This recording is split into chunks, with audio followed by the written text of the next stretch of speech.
Hello, fellow heroes.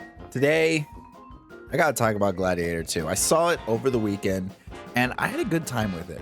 I actually saw the first Gladiator the week before, just to kind of refresh myself, because I'd only seen the movie one other time, and I wanted to go in and compare the two and see what to be expected of from the second one. Now, going into the second one, I knew, okay, the story beats of the first one were really great. The characterization of Joaquin Phoenix and Russell Crowe's characters are phenomenal. You know that Joaquin Phoenix's character, the Emperor, wants to be loved. And he wants to be loved so badly that he is willing to essentially put Rome in jeopardy in order to do that. Whereas like Russell Crowe's character, Maximus, wants so badly to just go home and leave a peaceful life. He's like a hobbit. He just wants to chill out and enjoy his hobbit ways.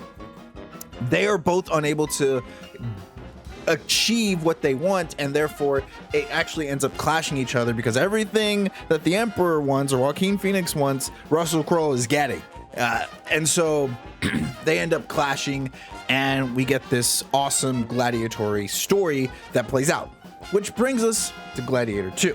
Now, Gladiator 2 focuses more on kind of the nostalgia of Gladiator 1, where they are hitting the same beats over and over again that the first movie had set up. However, in the first movie, those beats are set up because the characters are pushing the narrative to do so.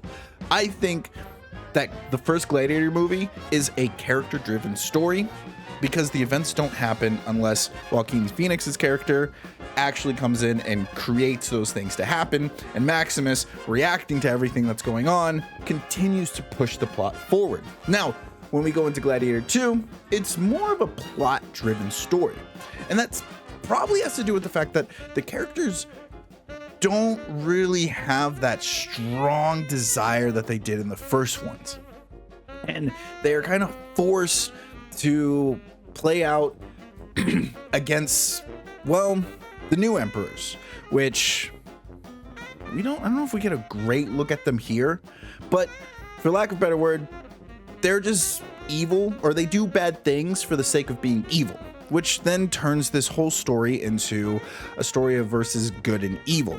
And is that, does it make well? Is it good enough? I do think it's good enough. I do think it actually brings an entertaining story, but you're less engaged and less attached to the characters and their accomplishments because it is so heavily plot driven. Now, there's nothing wrong with a plot driven story. There's many of great movies that are plot driven that do a fantastic job. Star Wars is one of them.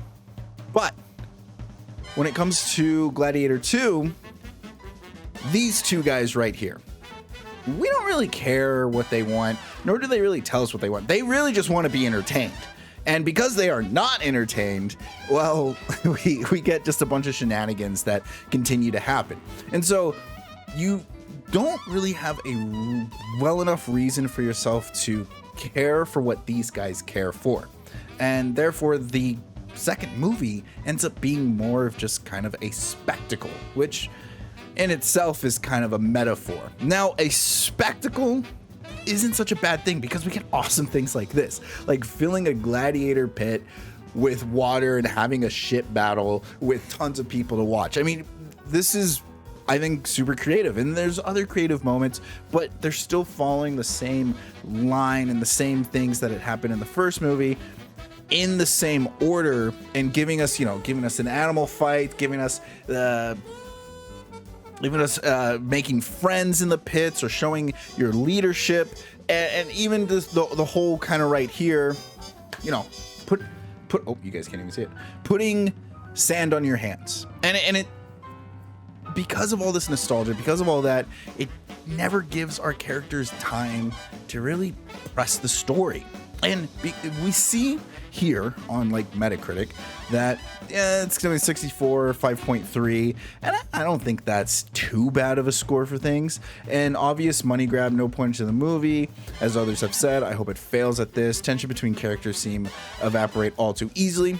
The reason they evaporate all too easily is because they themselves don't have any stakes. There's nothing for the characters to really lose except for evil to dominate, and so we need the good guys to beat the bad guys. That's why it seems like they evaporate so easily. It seems like we don't really care as much to them. But what are the good people saying? As with its predecessor, what elevates Gladiator 2 is in the cinematic arena is the ways the themes and dialogue underpin its outrageous spectacle.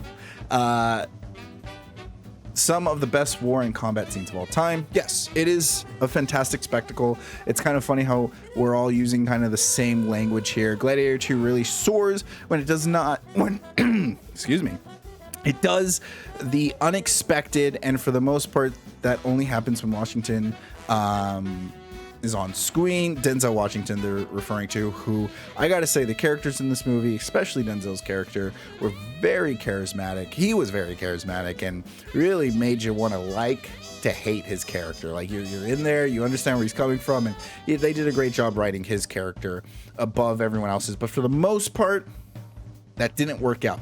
It doesn't make for a well-rounded film. No, it doesn't, because the characters are too busy trying to keep up with the plot, but it does make for entertainment.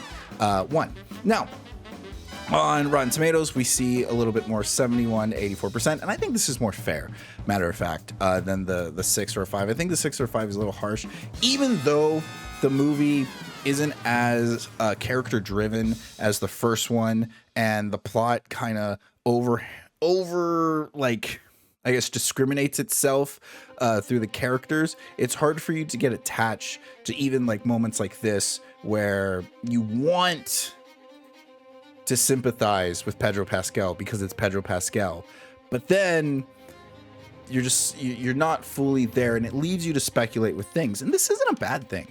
This isn't bad, because the movie doesn't let you down on how you choose to infer it. It's pretty obvious how the movie wants you to infer things, and it doesn't try to subvert your expectations underhandedly. And because it never tries to do that, it's great fun to just watch this movie and be able to have those inferences and be able to enjoy kind of the ride that these characters are going along or being pushed along, and you feel like you're forced into this situation with them.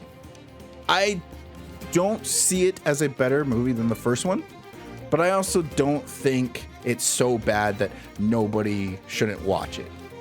So that's why I would have to give Gladiator 2 like a 7 out of 10, maybe like a 6.5 out of 10. It's a fun time. It's a good spectacle. Until next time, guys, play nice.